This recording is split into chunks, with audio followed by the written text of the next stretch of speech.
Salve, salve meus amigos e amigas do canal Central do Esporte, meu nome é Cat de Paula e hoje aqui no Central do Esporte eu vim recheada de notícias pra vocês.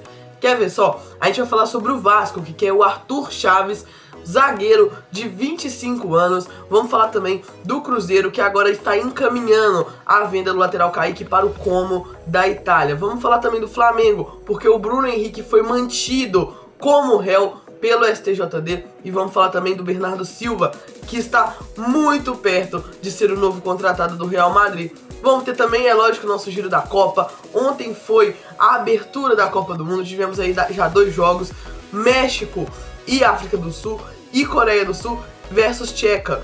E a gente vai fazer o resumo desses jogos, trazer pra vocês quais jogos a gente vai ter hoje e muito mais. Então vamos fazer o seguinte, enquanto a nossa vinheta roda, já deixa seu like, se inscreve no canal, ativa o sininho, porque aqui tem vídeo novo de segunda a sexta, às 13 e às 19 horas. Não esquece também de hypar, se você tem opção, compartilhar esse vídeo com todos os seus amigos. Então, roda a vinheta.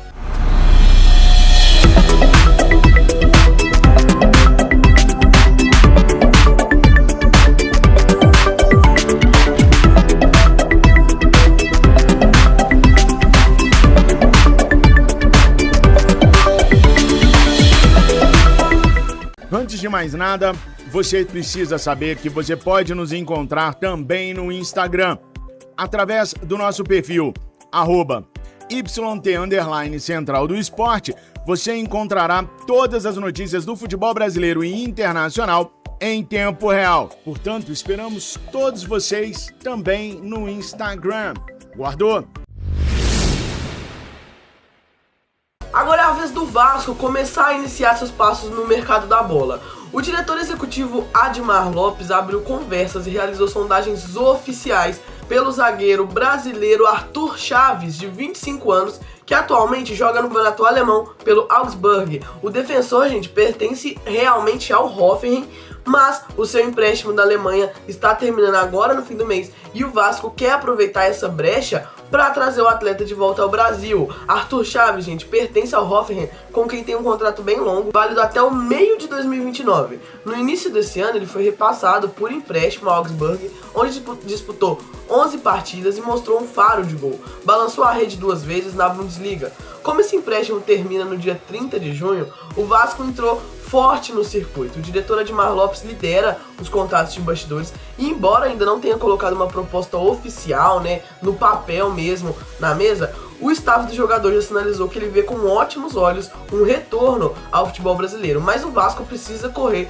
porque pelo menos mais um clube da Série A está monitorando a situação. O clube em questão é o São Paulo. E o mais interessante desse interesse do Vasco, gente, é que o Arthur Chaves não é um nome novo em São Januário. O departamento de scout do Vasco já havia mapeado e aprovado o jogador no final do ano passado. Na época, porém, a diretoria preferiu seguir outro caminho e investiu na contratação de Carlos Cuesta, que era um pedido expresso do então técnico Fernando Diniz. Agora, com a comissão técnica querendo mais imposição, o nome do Arthur voltou com força máxima. Ele tem aí 1,88 de altura, é destro, possui muita força física, é uma das partes que mais impressiona nele, e destrói no jogo aéreo, exatamente o perfil que o clube está buscando. O Arthur Chaves, gente, é cria das categorias de base do Avaí. Ele se destacou bastante aí entre 2021 e 2022, antes de iniciar sua trajetória no futebol europeu. Seu primeiro destino lá na Europa foi o Académico de Viseu, que é lá de Portugal, onde ele ganhou muita minutagem, chamou muita atenção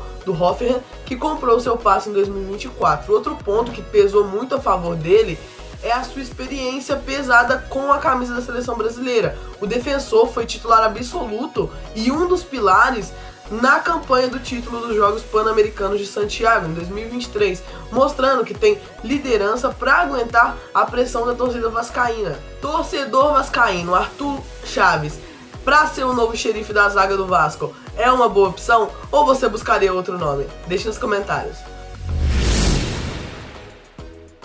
Bom, gente, o Cruzeiro acaba de fechar um negócio espetacular e o lateral esquerdo Kaique está de malas prontas e com a transferência bem encaminhada para o Como da Itália. A diretoria celeste conseguiu exatamente o que queria, abriu concorrência, fez o time italiano quebrar a banca e bateu a meta dos 15 milhões de euros, quase 90 milhões de reais na cotação atual. O interesse do Como no Kaique não é de hoje, né, gente? Quem acompanha o canal aqui sabe, porque a gente vem acompanhando esse mercado do Cruzeiro. O clube italiano, que é mandado aí pelo técnico e ex-craque Cesc Fábregas, já havia tentado a contratação do lateral lá no início da temporada, mas a primeira proposta foi prontamente recusada pela alta cúpula celeste. O Fábregas não desistiu, insistiu no nome do brasileiro e nesse mês voltou com uma investida muito superior. O Real Betis da Espanha também entrou forte na briga, apresentou aí uma proposta oficial, mas as cifras e o projeto do Como seduziram tanto o Cruzeiro quanto o staff do atleta,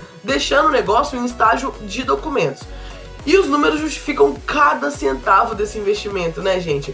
Cria das categorias de base da Toca da Raposa, o Kaique se despede com uma história bem sólida no clube. 129 partidas com a camisa celeste, 9 gols e 10 assistências. Na atual temporada de 2026, ele virou o pilar absoluto do esquema tático de Arthur Jorge, jogando 32 vezes. Todas como titular. Essa regularidade absurda chama a atenção até mesmo de Carlo Ancelotti, que colocou o Kaique na pré-lista para a Copa do Mundo. Mas o torcedor do Cruzeiro não precisa ficar preocupado com o buraco, né, gente? Como eu disse para vocês, a diretoria já vinha preparando o terreno da lateral esquerda, porque no mês passado acertou aí a venda do Cauã Prats para o Borussia Dortmund, que vai sair em agosto, após ele completar 18 anos, e para o lugar do Kaique, como a gente já tinha adiantado, vai vir Gabriel Rojas. E eu quero falar com vocês rapidamente sobre o Gabriel Rojas, gente, porque era para ele já estar na Toca da Raposa hoje. Só que houve um imprevisto, ele estava vindo para Belo Horizonte, né? Só que por conta do mau tempo em Confins, o avião em que o lateral estava teve que dar a volta novamente e precisou voltar ao Rio de Janeiro. Ainda não se sabe se o atleta chega hoje mesmo em Belo Horizonte, se vai esperar, mas por isso que ele ainda não está na Toca da Raposa, mas assim que o tempo der uma amenizada, porque aqui em Minas Gerais realmente a gente está aí com um clima muito estranho. É uma hora sol, é uma hora chuva, enfim. E lá em Confins ontem estava chovendo bastante, por isso o Gabriel Rojas não pousou ainda em Belo Horizonte, mas isso daí deve acontecer sim nas próximas horas. E é por isso, gente, que o Kaique está de saída, é por isso que a torcida do Cruzeiro vai se despedir do Kaique, porque ele já tem até o substituto para o mesmo. Você acha essa venda do Kaique vantajosa? Achou o valor justo? Gabriel Rojas vai desempenhar bem o papel de Kaique no Cruzeiro? Deixe nos comentários. O Bruno Henrique sofreu uma dura derrota nos tribunais nessa quarta-feira e vai continuar respondendo por um crime grave. O Tribunal de Justiça do Distrito Federal e Territórios, o TJDFT, recusou o recurso apresentado pela defesa do jogador e o manteve como réu pelo crime de estelionato. O caso envolve aí a suspeita de manipulação de um cartão amarelo no Brasileirão de 2023. Se a defesa tentou anular o processo alegando falta de representação, o desembargador do caso bateu o pé e manteve a denúncia ativa. Os advogados de Bruno Henrique tentaram derrubar a acusação de estelionato. A tese da defesa era de que as casas de aposta, que seriam as supostas vítimas do prejuízo financeiro, não haviam formalizado uma representação específica contra o atleta. Só que o desembargador Jair Soares jogou um balde de água fria nos planos do jogador.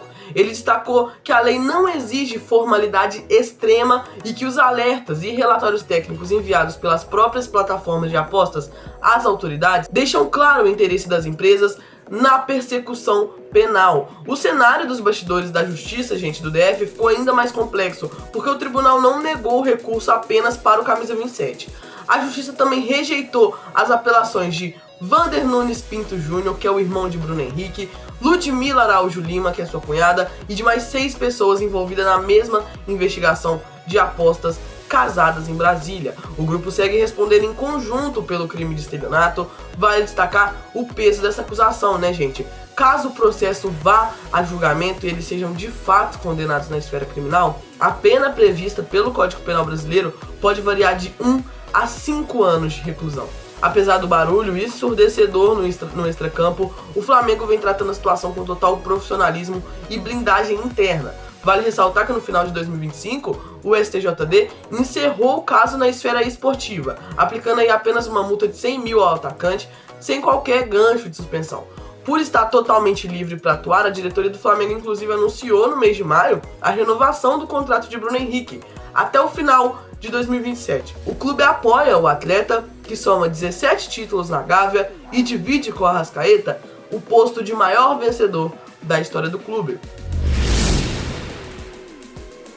Juan Pablo Vojvoda é o novo técnico do Racing, da Argentina. A informação pegou muita gente de surpresa, né, gente? Após aí, 6 temporadas de peso, no futebol brasileiro, comandou aí o Fortaleza, fez muito pela torcida do Fortaleza, muito torcedor do Fortaleza pede Vojvoda de volta até hoje. Depois ele comandou o Santos, onde já não teve uma passagem tão boa, por lá. O treinador argentino agora aceitou o desafio de assumir um dos gigantes de Avellaneda com um contrato inicial de 1 ano. O Racing viveu seu primeiro semestre terrível em 2026, gente? A equipe foi eliminada de forma vexatória na fase de grupos da Copa Sul-Americana, caiu precocemente nas quartas de final do torneio Apertura e, diante do caos, o presidente e ex-ídolo do clube, Diego Milito, demitiu o técnico Gustavo Costas para buscar novos ares. Curiosamente, o Vojvoda não era o plano A de Milito nos bastidores. A diretoria tentou de tudo para contratar Nicolás Diez, mas diante da enorme dificuldade de tirá-lo do Argentino Júnior, o nome de Vojvoda surgiu como a solução perfeita de mercado. O acerto traz até uma ironia do destino bem fantástica, gente. A estreia do Vojvoda como treinador profissional aconteceu há anos, como interino do Newell's Old Boys. O primeiro jogo dele foi justamente uma goleada histórica por 5-0 em cima de quem? Do próprio Racing. Agora ele retorna aí com o status de salvador da pátria. Antes de vir treinar clubes no Brasil, ele rodou pelo futebol argentino, comandou o próprio Newell's, o Defensa e Justiça, o Talheres e o Huracan, além aí, de uma excelente passagem pelo Unión de la Calera, do Chile. Ele chega respaldado aí por uma bagagem tática pesadíssima para arrumar a casa em Avellaneda. O tempo de contrato assinado é de 12 meses, válido até o meio de 2027. O planejamento já começou a ser desenhado pelo treinador junto com a alta cúpula do Racing. Vojvoda terá um tempo precioso para trabalhar, Ele assume o clube imediatamente, mas a pré-temporada com o elenco no CT de campo só vai começar de fato após o encerramento da Copa de 2026. A expectativa na Argentina é de que o técnico aproveite a janela de transferências internacional para exigir reforços de peso, implementando seu famoso estilo de jogo intenso, vertical e ofensivo para salvar o ano de Racing. E o Real Madrid está prestes a anunciar mais uma contratação astronômica e chocar o futebol mundial. O meia português Bernardo Silva, que acabou aí de se despedir do Manchester City, é uma lenda viva, querendo ou não, do clube, está em estágios finais de negociação para vestir a camisa merengue. O Real Madrid atravessou com força o interesse do Barcelona e do Atlético de Madrid e fechou um acordo verbal com o craque. O destino mais provável de Bernardo Silva parecia ser o Camp Nou. O Barcelona vinha namorando o atleta há meses, o Atlético de Madrid correu por fora, no entanto, a reviravolta acontece por conta do anúncio do retorno de José Mourinho ao comando do Real Madrid. O Special One assumiu o cargo essa semana e sua primeira exigência de bastidor foi justamente a contratação do seu compatriota. A entrada do Real Madrid na disputa mudou o cenário imediatamente. O clube aceitou todas as exigências salariais e assumiu a liderança isolada na corrida. A pressa, tem um motivo claro, a Copa do Mundo de 2026. Jornais como o AS e o Marca informam que o Real Madrid agiu de forma tão cirúrgica que Bernardo Silva já realizou até os exames médicos decisivos diretamente na concentração da seleção de Portugal, logo após o amistoso contra a Nigéria. A intenção da diretoria madrilenha e do agente Jorge Mendes é assinar toda a papelada e fazer o anúncio oficial antes da estreia de Portugal no Mundial, no dia 17, contra a República Democrática do Congo. O contrato proposto é válido aí por 2 temporadas até junho de 2028, com opção de extensão por mais 1 ano. A chegada, de Bernardo Silva a Madrid, sem custos de transferências, já que seu vínculo com o clube inglês expirou, vai promover um reencontro fantástico de vestiário. O português voltará a jogar ao lado de Kylian Mbappé. Os dois fizeram história juntos na temporada 2016-17, quando assombraram a Europa vestindo a camisa do Mônaco. O Bernardo encerrou aí um ciclo lendário de 9 temporadas no Manchester City, onde disputou aí